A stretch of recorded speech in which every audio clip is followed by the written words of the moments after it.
economy distribution along with the theoretical analysis and policy implication. Sound like a mouthful, but don't worry, we're going to make it simple and interesting. Join us today are our amazing guests. Cannot wait for you to hear what they have got to say. So please, guests, intro yourself. Hi, My name is Amira Amani. I'm Farzad Amia. And I'm Farihin. Alright, let's jump into right in. See how all this stuff connects to you and then choice we all make every day. Let's start with the basic, Amani. Can you explain what exactly is consumer behavior in economy?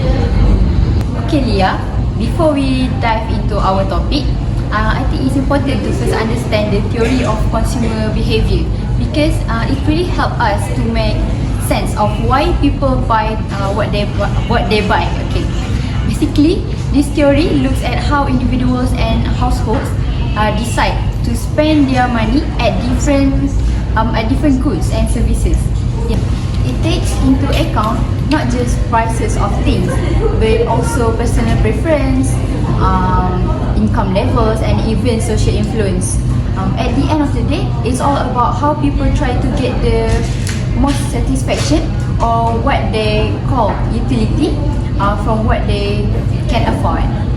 One key idea here is law of diminishing marginal utility.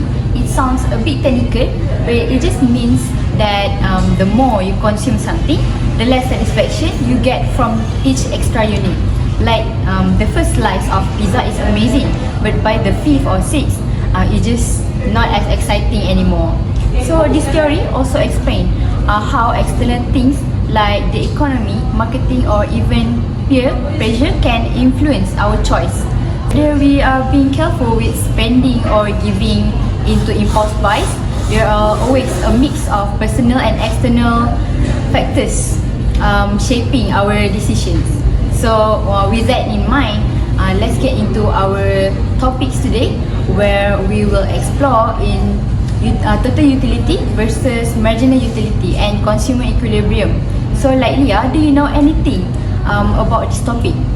Right, so total utility is the overall satisfaction you get from consuming all the units of a product. For example, if I eat 3 plates of nasi lemak, my total utility is the combined joy from all 3 plates. But marginal utility is the extra satisfaction I get from just one more plate. So the first plate might give me 10 points of happiness, the second give me 6, and the third only 2. That drops is what economists call the law of diminishing marginal utility. The more you consume, the less satisfaction you get from each additional unit. And yeah, it's not just about food. This idea applies to almost everything: clothing, gadgets, even entertainment. Once our satisfaction drops, we shift our spending, and that changes demand in the market. So now that we have covered the basics of consumer behavior, let's zoom into something more specific. What is your opinion about consumer equilibrium, Amani? So, building on what we discussed earlier, let's talk about consumer equilibrium. This concept explains how people make the most of their limited income by choosing the best mix of goods that brings them the highest satisfaction. To reach this balance, consumers compare the marginal utility or extra satisfaction they get from every ringgit spent. When that satisfaction is equal across all the items they consume, they are said to be in equilibrium. It's all about maximizing happiness without overspending. So we often show this using the indifference curve and budget line. The curve shows that what combination of goods bring equal satisfaction, and the budget line shows what they can afford. Where they touch, that's it, the consumer equilibrium. Now, real life isn't always perfect. Price change and people choice shift, but the idea still helps us understand everyday spending.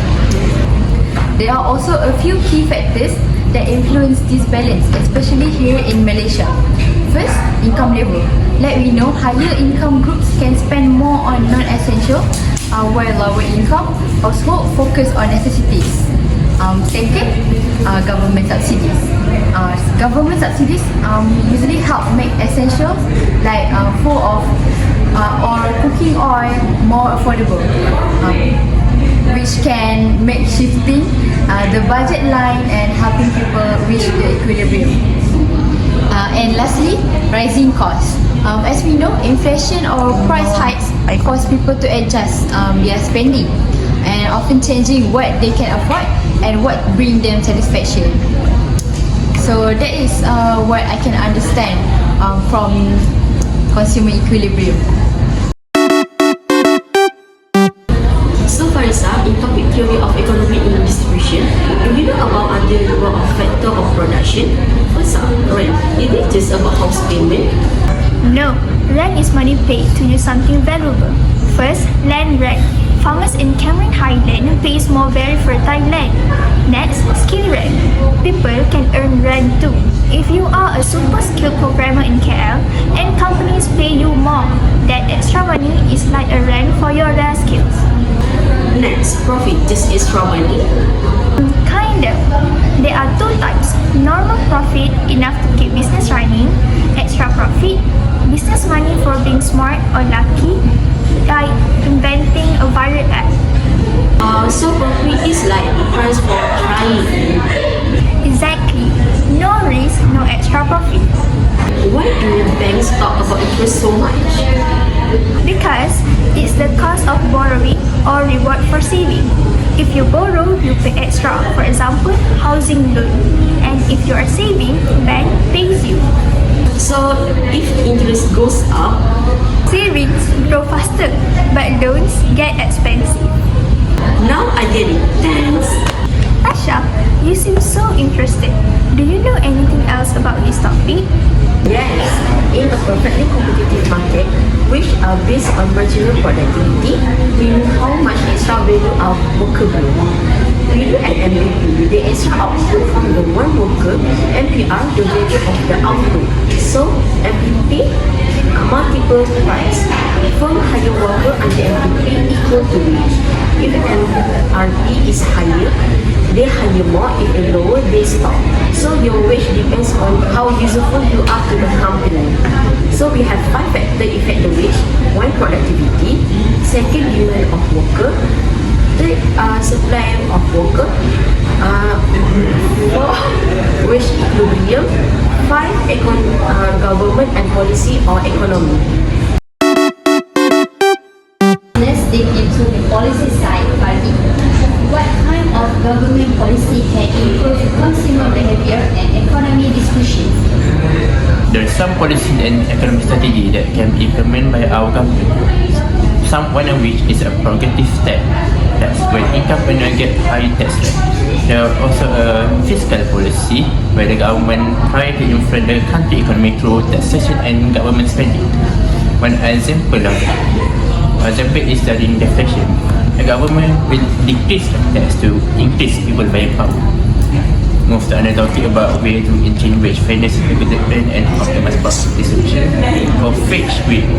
For fair wage, law about minimum wage must be implemented by our government to ensure a worker has a basic standard of living. Other than that, the government need to implement the control law so the tenants are protected from the high rent by landlord. Furthermore, to optimize a profit distribution, some business can implement profit sharing scheme to reward its employee for their contribution. And things like price control can prevent exploitation, especially during crisis. So before we end this, let's hear final thought from our guests. From all our conversations earlier, now I understand better how economics affects everyday life, from consumer choices to how income and rewards are distributed. Learning about concepts like utility and wage fairness shows how economic conditions shape society. It's clear that good policies can improve lives, and studying economics is key to making informed decisions in the future. And thank you to all our listeners for joining us. Don't forget to follow Eco Talk. Till next time, stay curious, stay informed, and keep questioning the world around you.